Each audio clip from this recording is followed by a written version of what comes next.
You know what? There's some good stuff. I thought we created some chances. I don't think it's where we want it to be yet, but I thought there were some good signs, and you know there was some. We had some good opportunities. We had some pucks inside at the net we just couldn't find, but it's heading in the right direction. Are you at least pleased that with the amount of penalties you were able to draw? It seemed to be, you weren't drawing too many there towards the end of the regular season. Yeah, I think usually that's a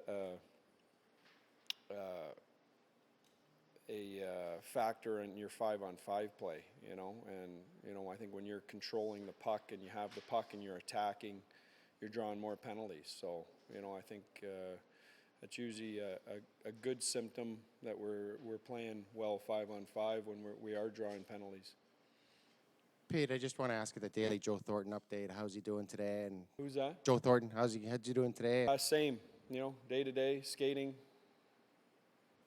nothing else. Yeah. And the bearing of Game 1, like you said yesterday, it makes there's no makes no difference whether he plays tonight or not. No difference. No. I've said all along, he's going to decide when he's ready to play and help us, and where the series is at, will have no bearing on that. When he says go, he's in. Pete, what was your evaluation of Patrick Marleau in Game 1? Obviously, it's not necessarily his natural position, but what did you think of? He did a great job. You got you not many teams you can take out Joe Thornton out of your lineup or their version of Joe Thornton and still survive.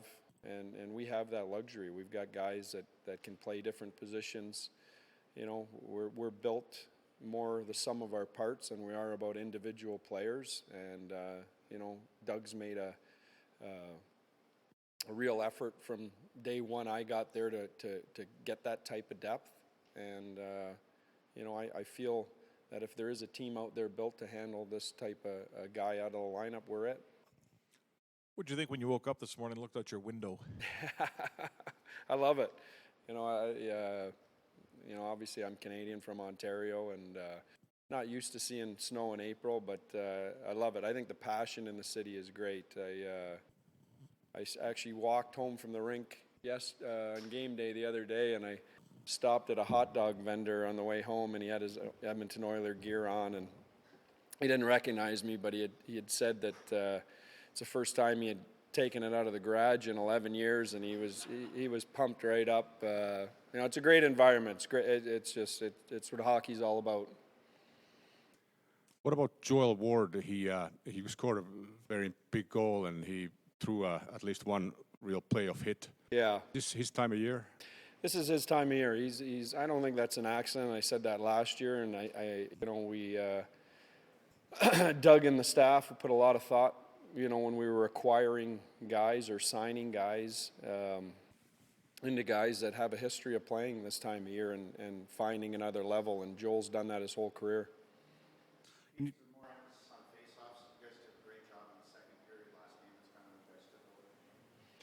Well, puck possession face-offs is always an important stat. It hasn't been a strength of ours all year. I don't think Edmonton's a great face-off team either. So, I think it kind of evens it out. But, obviously you want to start with the puck as much as you can. And, I thought we had some good efforts in the face-off circle, especially from guys like Hurdle and Marleau. Can you just comment on Logan Couture and what he's playing through and how inspiring that is for your team? Well, I said yesterday, it's a gutsy, gritty effort. If you could see inside what he's dealt with the last 2 or 3 weeks, with the injury and the extent of it, the fact that he's out here and playing and that I played him over 20 minutes last game, is a testament to him and his courage. And we're not the same team without him, and with Jumbo out, if we didn't have Logan, you'd start to definitely be a different team. So, the fact that he's out here and doing what he's doing for us is critical to us having any success. Coach, teams that go up 2-0 in a series go on to win 86% of the time. Do you guys have the feeling that if you win tonight, it might not be over, but you would have this thing in a death? I never get that far ahead, and I don't like analytics that much. So, you know, we won one game. We're going to go out here tonight and try and win game 2. And that's as far as I'll go with that. Okay?